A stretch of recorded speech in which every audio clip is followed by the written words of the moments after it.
৬৮তম বর্ষে বড় চমক দেবে হরিদেবপুর ৪১ পল্লী।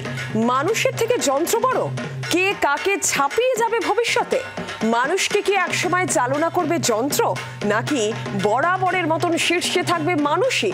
এই সব নিয়ে এবারের হরিদেবপুর ৪১ পল্লীর থিম।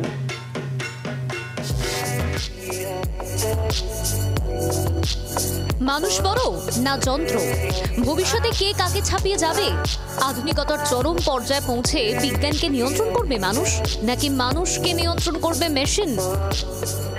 ভবিষ্যতে বিজ্ঞানের হাতে আমরাই কি পুতুল হয়ে যাব, নাকি বিজ্ঞানের শেষ কন্ট্রোল মানুষের হাতেই থাকবে? এই যাবতীয় প্রশ্নের উত্তর খুঁজতে যেতে হবে হরিদেবপুর ৪১ পল্লীর ৬৮তম বর্ষের পুজো মণ্ডপে। সাধারণত দু ধরনের হয়, একটা পুরস্কার টানার, একটা মানুষ টানার। এবার হরিদেবপুর ৪১ পল্লীতে মানুষের জনজোয়ার বইবে এমনই দাবি উদ্যোক্তাদের। শিল্পী গৌরাঙ্গ কুইল্লা বিগত দিনের যে ধরনের কাজ করে এসেছেন তার থেকে সম্পূর্ণ অন্য এবং বিপরীতধর্মী একটি কাজ করছেন এই মণ্ডপে।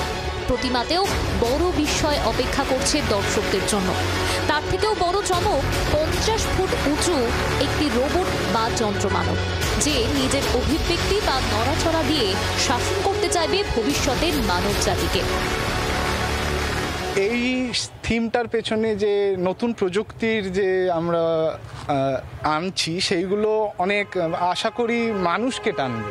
এটা পুজোটা তো মানুষের জন্য, তো সেইটাই আমাদের মূল উদ্দেশ্য। মণ্ডপে ঢুকে চোখে পড়বে সুতোয় বাঁধা প্রমাণ মাপের পর পর পুতুল। ওগুলো আসলে ওই অতিকায় রোবটের হাতে নিয়ন্ত্রিত মানুষ, যারা বিজ্ঞানের নাগপাশ বা খাঁচায় বন্দী। পরে অবশ্য আছে মুক্তির স্বাদ। সেটা কিভাবে?